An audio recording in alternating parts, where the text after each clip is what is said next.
আসসালামু আলাইকুম। সংবাদে আপনাদের সবাইকে স্বাগতম জানাচ্ছি আমি নুসরাত। শুরুতেই সংবাদ শিরোনাম। আমাকে হত্যার হুমকি দেওয়া হচ্ছে আমির হামজা। এদিকে ৩ ইস্যুতে দ্বিতীয় দিনের মতো ছাত্রদলের ইসি ঘেরাও।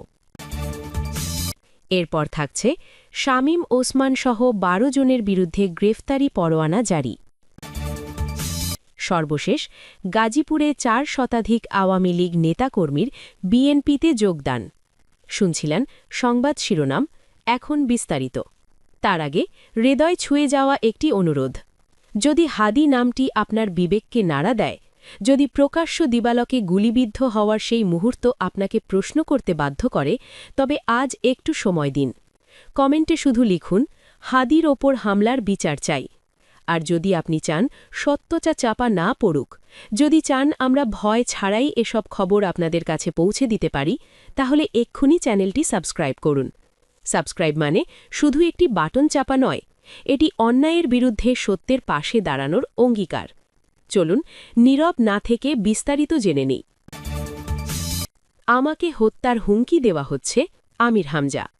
বিভিন্ন জায়গা থেকে হত্যার হুমকি পাওয়ার কথা জানিয়েছেন কুষ্টিয়ার ৩ সদর জামায়াতে ইসলামের সাংসদ সদস্য প্রার্থী ও ইসলামী বক্তা মুফতি আমির হামজা।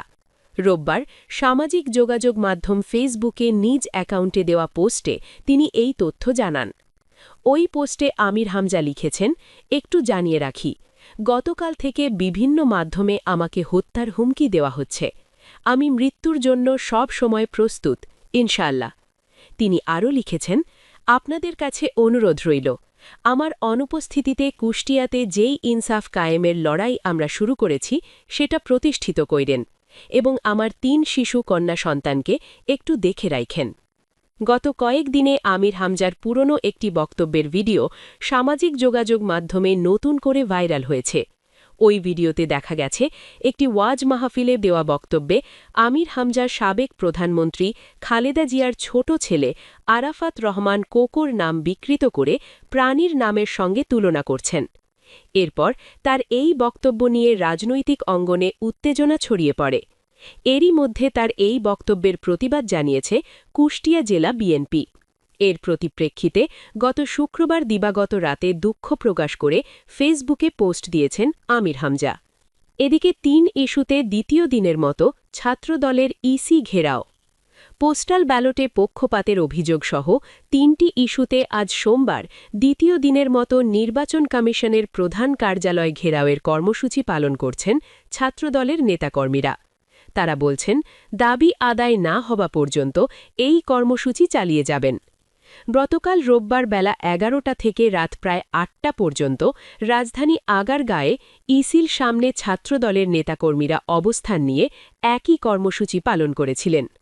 গতকাল রাতে কর্মসূচি শেষ করার আগে ছাত্রদলের কেন্দ্রীয় সভাপতি রাকিবুল ইসলাম ঘোষণা দিয়েছিলেন, একই ইস্যুতে আজও তারা ইসির প্রধান কার্যালয় ঘেরাও করবেন। পূর্ব ঘোষণা অনুযায়ী আজ বেলা 11:30টার দিকে দ্বিতীয় দিনের মতো ইসি ঘেরাও শুরু করেন ছাত্রদলের নেতাকর্মীরা। কর্মসূচিতে ছাত্রদলের কেন্দ্রীয় সভাপতিসহ বিভিন্ন শিক্ষা প্রতিষ্ঠানে সংগঠনটির কমিটির কয়েক হাজার নেতাকর্মী অংশ নিচ্ছেন। ছাত্রদলের ৩টি ইস্যু হচ্ছে: ১. পোস্টাল ব্যালট সংক্রান্ত বিষয়ে নির্বাচন কমিশন পক্ষপাতদুষ্ট ও প্রশ্নবিদ্ধ নির্দেশনা নিয়েছে, যা নির্বাচন প্রক্রিয়ার নিরপেক্ষতা নিয়ে গুরুতর সংশয় সৃষ্টি করেছে। ২.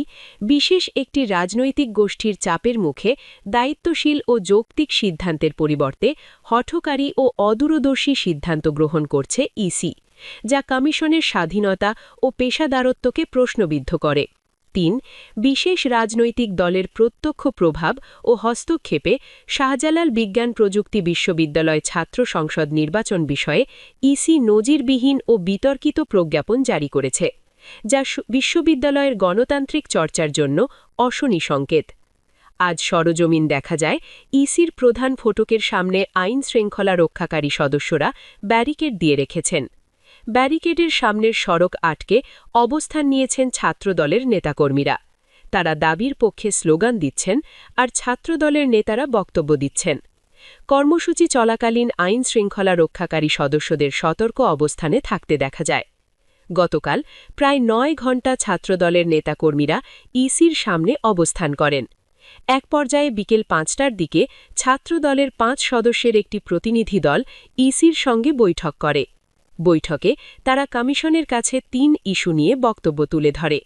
ছাত্রদলের নেতারা বলছেন, ইসি থেকে তাদের আশ্বস্ত করা হলেও দাবি আদায় না হওয়ায় তারা আজ আবার কর্মসূচি পালন করছেন। সর্বশেষ শামীম ওসমান সহ ১২ জনের বিরুদ্ধে গ্রেফতারি পরোয়ানা জারি। নারায়ণগঞ্জের জুলাই আন্দোলনের রক্তাক্ত অধ্যায়ের পর্দা উঠছে। নারায়ণগঞ্জের রাজনীতিতে আবারও ভয়াবহ ঝড়। আলোচিত জুলাই আন্দোলনে শিক্ষার্থী হত্যার অভিযোগে সাবেক সংসদ সদস্য শামীম ওসমান সহ তার পরিবারের ঘনিষ্ঠ সদস্যদের বিরুদ্ধে গ্রেফতারি পরোয়ানা জারি করেছেন আন্তর্জাতিক অপরাধ ট্রাইব্যুনাল। সোমবার ১৯ জানুয়ারি ট্রাইব্যুনাল ১-এর বিচারিক প্যানেল অভিযোগ আমলে নিয়ে এই চাঞ্চল্যকর আদেশ দেন। মুহূর্তেই দেশজুড়ে ছড়িয়ে পড়ে খবর। রাজনীতির শক্ত ঘাঁটিতে কি তবে আইনের কঠোর বার্তা?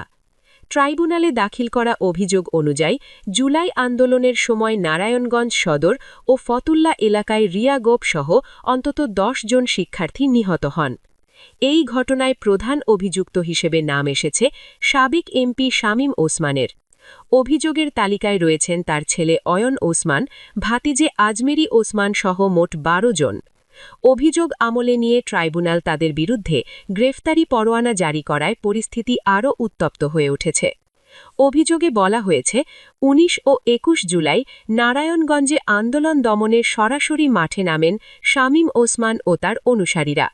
দেশীয় ও অদেশীয় অস্ত্র হাতে নিয়ে শিক্ষার্থীদের বিরুদ্ধে সংঘবদ্ধভাবে হামলা চালানো বলে অভিযোগে উল্লেখ করা হয়েছে।